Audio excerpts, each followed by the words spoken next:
ফের কলকাতায় মেট্রো বিভ্রাট। বেশ কিছুক্ষণ ময়দান থেকে ব্রিজি স্টেশন পর্যন্ত মেট্রো চলাচল বন্ধ ছিল। এই মুহূর্তে সেখানে ঠিক কি পরিস্থিতি, পরিষেবা কি স্বাভাবিক হয়েছে, আরো বিস্তারিত আমাদের জানাবেন প্রতিনিধি অরিত্রিক ভট্টাচার্য আমাদের সঙ্গে রয়েছেন। অরিত্রিক, কিছুক্ষণ আগে মেট্রো পরিষেবা সম্পূর্ণ রুটে শুরু করা গিয়েছে এবং এই মুহূর্তে মেট্রো পরিষেবা একেবারে ব্রিজি বা শহীদ ক্ষুদিরাম থেকে দক্ষিণেশ্বর পর্যন্ত চলছে। মূল যে বিষয়টি জানা যাচ্ছে যে গতকালকেই একটি মেনটেন্যান্সের কাজ শুরু হয়েছিল মেট্রো সার্ভিসের সময় বন্ধ হওয়ার পর, কিন্তু সেই কাজটি সময় মতো শেষ করা সম্ভব হয়নি। গত কয়েকদিন ধরে যারা মেট্রো যাতায়াত করেছেন দক্ষিণ থেকে দক্ষিণ শহরতলির দিকে, তারা খেয়াল করেছেন যে টালিগঞ্জের পর থেকে ব্রিজি পর্যন্ত মেট্রোর গতি অত্যন্ত ধীর ছিল এবং সেই অনুযায়ী একটি মেনটেন্যান্সের কাজের প্রয়োজন ছিল। সেই কাজই রাতভর চলেছে।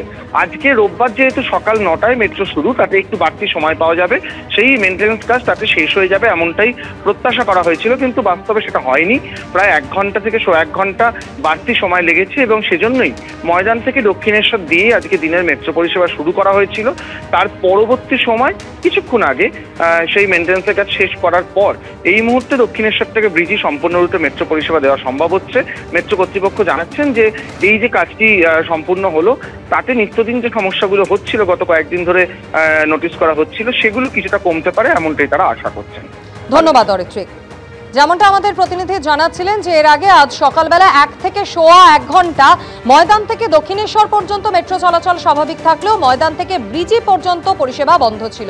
সেই সময় চূড়ান্ত ভোগান্তির শিকার হতে হয় নিত্যযাত্রীদের। কি বলেন তারা, শোনাব। মানে সকাল থেকে এসে প্রায় 1.5 ঘন্টার উপর আমি এখানে দাঁড়িয়ে আছি। মেট্রোর কোনো রকম আপডেট নেই যে মানে চলবে কি না বা কত দূর চলবে। এবং কর্মসূত্রে আমি একটা মেডিকেল সেক্টরে আছি, হসপিটাল জবের সঙ্গে অ্যাটাচ আছি। সেখানে রোগী পরিষেবার একটা ব্যাপার থাকে, সময় মতো না পৌঁছাতে পারলে সেখানে খুবই অসুবিধার মধ্যে আছি। এখনো পর্যন্ত কিছু বলতে পারছেন না ওনারা যে মেট্রো চলবে কি না বা কখন চলবে। ওটা থেকে আমি এখনো পর্যন্ত স্টিল নাও আমি এখানে দাঁড়িয়ে আছি, কিন্তু মেট্রো পরিষেবা বন্ধ। আমরা খুব অসুবিধার মধ্যে পড়েছি, বহু মানুষ, হাজার হাজার মানুষ আমরা অসুবিধার মধ্যে পড়ে গেছি। আমরা এখন কি করব, কোথায় যাবো ঠিক পাচ্ছি না এবং আমাদের অনেক কাজের ক্ষতি হয়ে গেল। সময় লেগে থাকছে, রাতে রিটার্ন হওয়ার সময় 8টার পর থেকে যে কটা মেট্রো থাকে সব দাঁড়াতে আসে। 1 নম্বর কথা, আজকে আমার শ্রীরামপুর যাওয়ার কথা, হাওড়া শ্রীরামপুর, তো আমি এসেছিলাম 9টার সময়, 9:05 ট্রেন ধরার জন্য। এখনো অব্দি মেট্রো স্টার্ট হয়নি। কারণ কিচ্ছু বলছে না, বলছে যে ময়দান থেকে দক্ষিণেশ্বর অব্দি চলছে। এবার ব্যাখ্যাটা বললো যে আমরা বলতে পারছি না, কখন স্টার্ট হবে সেটাও বলতে পারছি। জেনজির বিক্ষোভে উত্তাল মেক্সিকো। প্রেসিডেন্ট ক্লাউডিয়া শেইনবামের সরকারের বিরুদ্ধে বিক্ষোভ জেনজির। পরিস্থিতি সামাল দিতে বিক্ষোভকারীদের দিকে পুলিশের টিয়ার গ্যাস, পুলিশ কর্মীদের লক্ষ্য করে পাল্টা পাথর ছোড়ার অভিযোগ।